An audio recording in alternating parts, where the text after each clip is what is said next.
Terrifier 3. So I don't know how many people listening to this even know about the Terrifier films, but just a quick sort of background on this particular horror franchise. Damien Leone, the director, he's been working in makeup and special effects for about 20 years now. And the Mm-hmm. character of Art the Clown is a character that's been around pretty much as long as his career has been. He appeared in a couple of short films, one called The Ninth Circle. He also made a Terrifier short film in 2011 before ultimately debuting the character in a feature length movie that came out in 2016, if I'm not mistaken. The first Terrifier film was made on a budget of roughly about $50,000. Very, very shoestring budget, mostly Mm-hmm. raised on Indiegogo. And from there, it turned out to be quite a success because it pretty much garnered a cult following after that. And because of the success of that movie, Damien Leone was able to make another Terrifier movie, which took a number of years to actually get up off of the ground. Once again, it was a sort of crowdfunding project, mostly ran on Indiegogo. But that budget for that film was about $250,000. And so quite a substantial increase. And because of that increase, because of, I think, the notoriety of the character starting to really bubble up to the surface, many more people took note of it. And it certainly, again, started to garner really a cult following.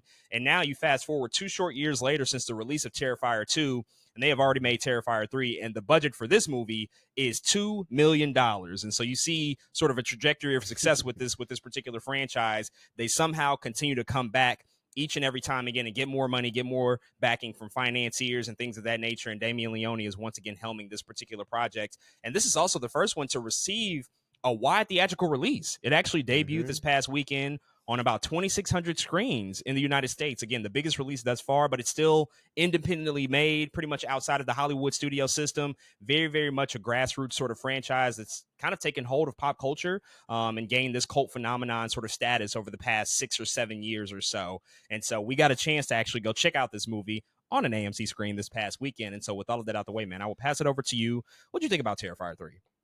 Terrifier, with everything you just said, is such an interesting story in the horror world. And after hearing about, really it was Terrifier 2 that I think a lot of people started to hear about this. I think Terrifier 1, of course, was in the cosmos and the atmosphere, but Terrifier 2 was like the movie people you started seeing on like publications like best horror films of the year. Of like, and like, what is going on here? Like, what is Terrifier? What is this movie? And so after checking out Terrifier 1 and 2, I was very excited to check out Terrifier 3. And I'm glad to say I had a fun, fucked up time with Terrifier 3. This movie is not for the faint of heart.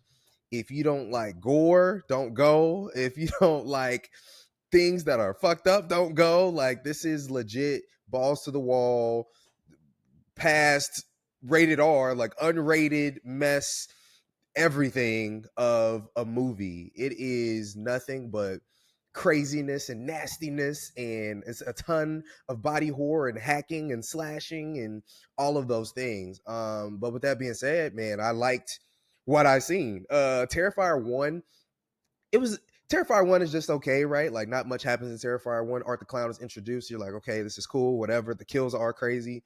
That's what a Terrifier 1 is about to me. How crazy are the kills? Terrifier 2 actually has a story to it. And it's like, oh, shoot, there's a story, and you have Art the Clown in crazy kills. Now we're doing something. I think Terrifier 3 takes everything from Terrifier 2 and somewhat dials up everything. The kills are crazier, which I didn't think would be possible at all, because Terrifier 2, 1 and 2 are already ridiculous. But also they continue the story from Terrifier 2, which was very welcome for me. I thought that was really cool. It helped me. It kept me invested, and I was interested in the characters and where everything would go. And because of all those things, man, I had a good time watching Terrifier 3. I think if you know exactly what this franchise is supposed to be, what these movies are supposed to be, Terrifier 3 is going to give that to you. I love the environment of this being now a Christmas movie. They were able to play with that and what Art the Clown did in kind of a Christmas realm. I think before, because he was just in his clown get up, usually it felt very Halloweeny, right? But here there was a different spin now that there was Christmas attached to it, and I thought they did all of that pretty well. So man, overall, I really enjoyed this film. And again, if it's not for the faint of heart, but I think if you know what you're getting, if you've seen Terrifier 1 or Terrifier 2 and you liked it, I think you're gonna like Terrifier 3 as well. Terrifier is one of the more fascinating stories in sort of movie culture of the past decade or so, just to see the levels of success that they continue to earn with every new installment. It's really inspiring, I think, for a lot of people. If you're an aspiring filmmaker, to be able to look at Damien Leone and the team Mhm. around him to say, like, yeah, they just kind of put this together on little to no money. It's almost incredible to now becoming what is the number one movie in America from this past weekend, which we'll get to. But in terms of Terrifier 3, I was super excited about this film. Terrifier 1, I agree, just kind of there. It was something to introduce the character, really get you to understand, like, what are they going for here?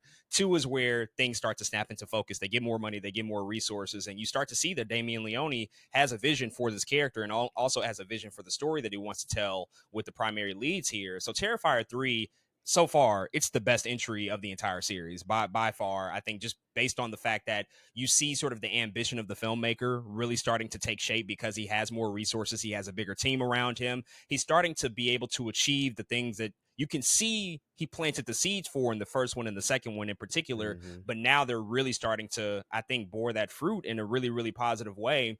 And I have a number of things to say. First and foremost, on the aspect of the violence and the gore, this is beyond gore. I don't even know if there's a word that exists for it. Gore doesn't accurately depict what happens Mhm. in this movie in particular. It's by far, I think, the most violent mainstream Hollywood movie that I've seen maybe ever. Things just don't get made like this and get often put in theaters because Mhm. most exhibitors and studios, they would never take the chance and risk it. I mean, hell, this movie's already banned in France. That just goes to show how hardcore it is. But if you appreciate the artistry behind it and what it takes to Mhm. actually pull that off from a makeup and a costume and a styling perspective, there is true creativity that's happening here. It's more than just the gore because Damien Leone himself is a makeup artist and the team that he surrounded himself with, they're so talented because they're doing everything practically. Like there's pretty much no CG in this film. They have to make everything real and believable. And by God, it really is. There's buckets and buckets and buckets and buckets and buckets of blood. There's organs, intestines. There's all sorts of stuff. It's really crazy. But the most shocking thing about the violence in the whole series, but especially in this movie, you know, in horror, for the most part, the kids are safe. The kids get away. The kids are good. Not in this one. No, sir. Nope. Not in this one. You just better believe and expect that kids are not to be spared in this movie. And I've heard a lot of stories about people getting up to walk out of the movie. They just couldn't deal with it. They were sick or they just couldn't take the violence. I mean, within the first Mhm. 10 minutes, you know what you're dealing with. They don't Yep. pull any punches and they tell you exactly what type of movie this is. And I applaud them for it, for just like sticking true to what they are and leaning into that artistry and leaning into what makes this so special because you don't just see makeup and special effects done like this every day. And then I just want to talk about the performances quickly. First and foremost, David Howard Thornton is Art the Clown. He has quickly become, I think, probably the most iconic slasher character that we've gotten in the past 30 years, I would Yeah. say. I think in terms of slasher villains and horror films, Mhm. who's the last one? Ghostface, maybe? That like people really took to, that like really was a big culture fixture.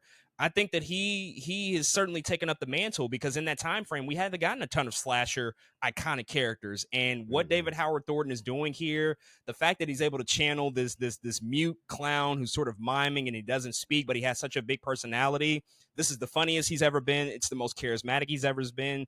He's definitely channeling a lot of old school stuff here. You can see the Charlie Chaplin in his performance. You can see Mhm. the Buster Keaton style elements in this performance and what he's doing here.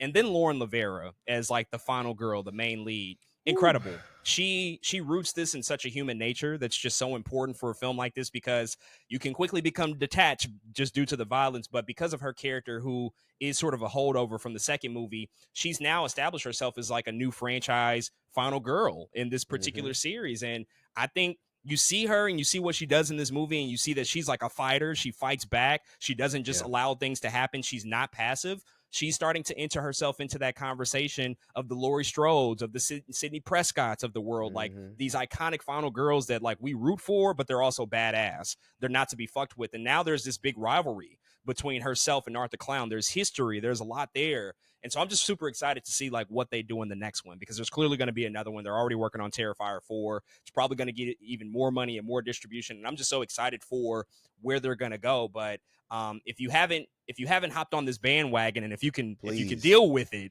if you can manage it, I would encourage you. But again, as you said earlier, I would highly advise that you proceed with caution, because this is stuff that had my mouth on the floor. My jaw was on the floor, because I'm like, I can't believe they did that stuff. Because well, one last quick thing I'll mention is I also would let I love what Damien Leone did in this movie. There's a lot of tributes and homages to So many. other things. You know, he's throwing in Yeah. John Carpenter references. There's Mm-hmm. Halloween stuff. There's Nightmare on Elm Street stuff. Supernatural things. There's even a whole sequence, which is probably the most violent sequence in the movie, that's a clear homage to both Psycho but also Scarface at the same time. Mm-hmm. It's pretty crazy. But it's incredible to see that film knowledge really come to fruition in such a big way, because they do have more resources. But as I said, this is the number one movie in the country right now at the box office. They were able to gross $18.8 million at the domestic box office this past weekend.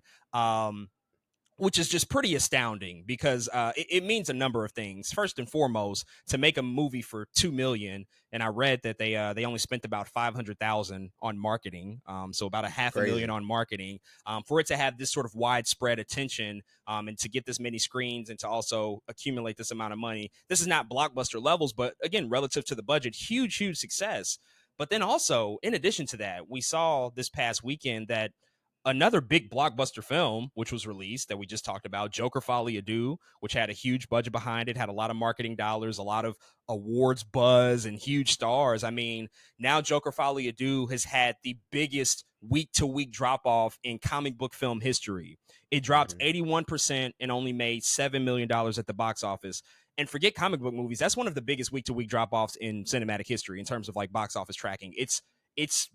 It's pretty crazy when you just think about that, how this film that had everything behind it, and just 5 years ago winning Academy Awards, grossing $1 billion, to see where it's at now, it opens up this opportunity for Terrifier 3 to come in, swoop in, and Wow. now have this incredible story. It also beat out The Wild Robot, a movie we're going to talk about in a second. It beat out Piece by Piece, Saturday Night, other movies we're going to talk about. These other Mm-hmm. movies that traditionally have more support, more Hollywood resources, more star power, they just could not match up to just the I guess the small intimate craze of what Terrifier was able to achieve. So I don't know, what do you want to say about just the success of the movie, but then also just the stark contrast in comparison to other things like a Joker that came out and just had such a huge drop off?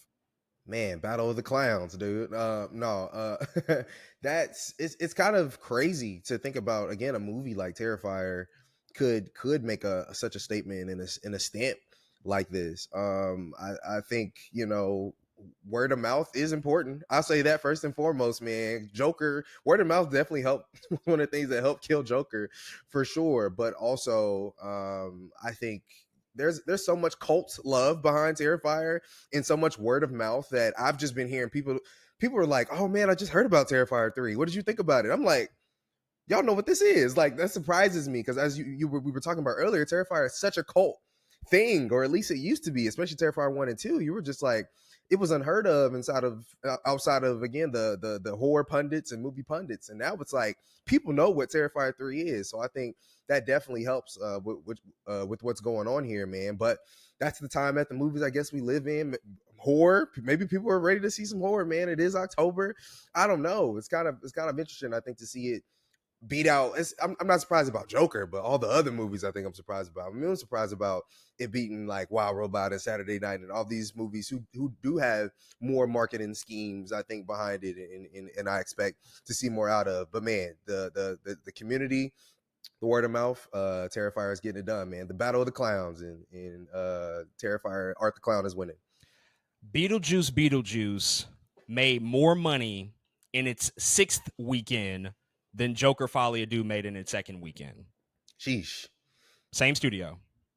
Think about Crazy. That Yeah. says, I think, everything you need to know just about how negatively people responded to that movie in particular. And it's a shame. It's really unfortunate. That's bad. I hate to see big movies like that flop so spectacularly, and we saw things like that happen last year with the Marvels and the Flash, but to even surpass that, just it's sad. It's really sad. I hate. I don't root for stuff like that to happen at all. I'm Mhm. happy for Terrifier's success, no doubt about it. It deserves every last inch of it, because I want to see more at the end of the day, and this is going to give them the green light to do more entries of this particular franchise. But that's just not a healthy place to be when you're thinking about what they had to do with that film and how much it costs. I mean, 190 million. That's a lot of money to spend. So it's gonna lose them a lot of money, and ultimately people's jobs are on the line when stuff like that happens. And so it's sad. It's just sad when stuff like that goes down. But